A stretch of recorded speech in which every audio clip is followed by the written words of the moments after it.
Right, Vizag లో మంత్రి నారా లోకేష్ మాట్లాడుతున్నారు. ఇప్పుడు ఆ లైవ్ చూద్దాం. తీసుకుంటాం. అది సాధించాలంటే మీరు కూడా ఎమ్మెల్యే గారితో కూర్చుని ప్రతి వారం కూర్చోవాలి. ఇప్పుడు నేనున్న మంగళగిరి నియోజకవర్గం నుంచి గెలిచిన తర్వాత నేను వదలనా. జనసేన ఇన్ఛార్జ్ గారు ఉంటారు, వారానికి ఒకసారో 15 రోజులకు ఒకసారి మేము కలుస్తాం, కూర్చుంటాం. ఆయనకైనా ఇష్యూస్ ఉంటే చెప్తాడు, నేను మాట్లాడతా, ఆయన మాట్లాడతారు. నేనన్నా ఆయన కన్విన్స్ చేస్తా, ఆయనన్నా నన్ను కన్విన్స్ చేస్తారు. ఒకవేళ ఇద్దరం కన్విన్స్ కాకపోతే మళ్ళీ ఒక వారం తర్వాత కూర్చుందాం, వివరాలు ఇవ్వండి అని చెప్తాను. మళ్ళీ వారం తర్వాత కూర్చుంటాం. అదేవిధంగా భారతీయ జనతా పార్టీకి చెందిన నాయకులు కొంతమంది ఉంటారు, వాళ్ళతో కూర్చుంటా నేను. అంటే ఒక మంగళగిరి నియోజకవర్గ శాసనసభ్యుడిగా నేను ఇంత టైం ఇచ్చి కూర్చుంటున్నాను. ఇన్ఛార్జ్ గారి పైన బాధ్యత ఉంది. ఇక్కడున్న ఎమ్మెల్యే గారితో కూడా నేను మాట్లాడతాను, దాంట్లో ఎలాంటి డౌట్ అవసరం లేదు. అబ్సల్యూట్ గా దాంట్లో ఎలాంటి సందేహం అవసరం లేదు. మనందరం కలిసికట్టుగా కష్టపడి పోరాడడం కనుకనే ఈరోజు ప్రభుత్వం ఏర్పడింది, శాసనసభ్యులు గెలిచారు. ఆ మిత్రధర్మం నిలబెట్టుకోవాల్సిన బాధ్యత మనందరిపైన ఉందని ఈ సభాముఖంగా కార్యకర్తలందరికీ నేను తెలుపుతున్నా. ప్రతి వెన్స్డే మీరు మీటింగ్ పెట్టుకోవాలి. కూర్చోండి గురుగారు. ప్రతి వెన్స్డే మీరు మీటింగ్ పెట్టుకోవాలి. మీ పైన కూడా బాధ్యత ఉంది. కార్యకర్తలందరినీ కలవాలి, మీరు మాట్లాడాలి. ఇన్ఛార్జ్ గారు, అక్కడున్న ఎమ్మెల్యే గారితో కూడా మీరు డిస్కస్ చేయాలి. ప్రతి వెన్స్డే కార్యకర్తలతో పెట్టుకుంటే తరచుగా కూర్చోండి, ఎమ్మెల్యే గారితో కూర్చోండి, సమస్యలు పరిష్కరించుకోండి. అవని పక్షంలో కొల్లు రవీణ ఉన్నారు గవర్నమెంట్ రిలేటెడ్ విషయాల్లో, అదేవిధంగా ఇక్కడ పల్లా శ్రీనన్ ఉన్నారు, సత్యన్ ఉన్నారు, పార్లమెంట్ పార్టీ అధ్యక్షులు ఉన్నారు. పార్టీకి సంబంధించిన విషయాలు ఏమి ఉంటే కలిసికట్టుగా మనం పరిష్కరించుకోవాలని మిమ్మల్ని అందరినీ కోరుతున్నా.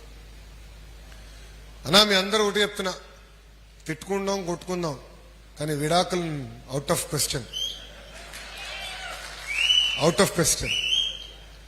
తిట్టుకుందాం కొట్టుకుందాం రా భయ్. రోజు నేనే పోరాడతా కదా పార్టీలో, రోజుకు చిన్న యుద్ధం చేస్తూ ఉంటా. సంస్కరణలు తీసుకురావాలనేది కదా నా తాపత్రయం.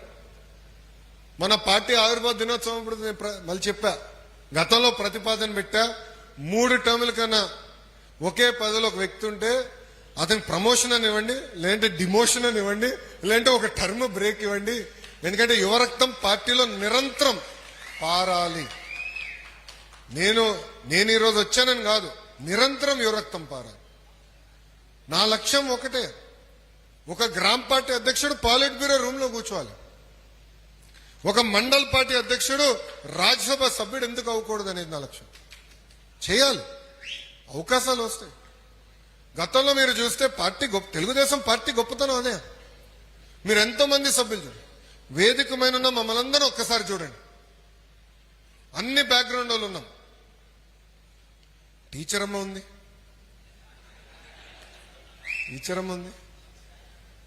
కొల్లన్న వాళ్ళ కుటుంబం తరతరాలుగా పార్టీ కోసం కష్టపడ్డారు, నిలబడ్డారు. ఇట్లా అందరూ ఉన్నారు. నాగ జగదీష్ గారు ఉన్నారు ఇక్కడ, మండల పార్టీ అధ్యక్షుడు ఉన్న వ్యక్తిని బాబు గారు లేదు పట్టుబట్టి ఎమ్మెల్సీ ఇచ్చారు.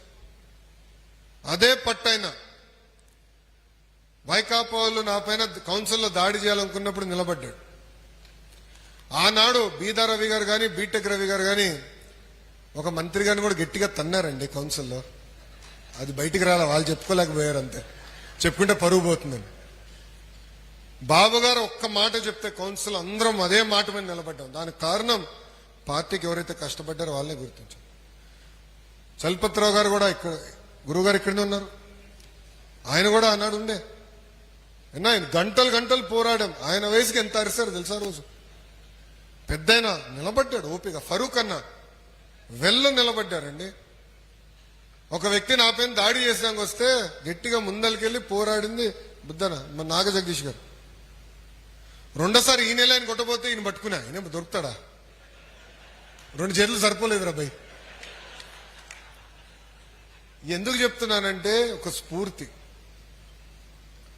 అందరం పడ్డాం, అందరం పోరాడాం. కౌన్సిల్లో కూడా అదే పోరాటం పార్టీని కాపాడింది. సో పార్టీ, తెలుగుదేశం పార్టీలో గొప్పతనం అదే. నేను ఇక్కడున్న కార్యకర్తలందరినీ ఒక విషయం కోరుతున్నా, మా చుట్టూ మీరు తిరిగితే పదవులు రావు రాబోయ్. మళ్ళీ మళ్ళీ చెప్తున్నా, వేదికమైన ఎవరి చుట్టూ తిరిగినా మీకు పదవులు రావు. చంద్రబాబు నాయుడు గారు సింపుల్ గా మీ సభ్యత్వ నంబర్ కొడితే మీ చరిత్ర అంతా వస్తుంది.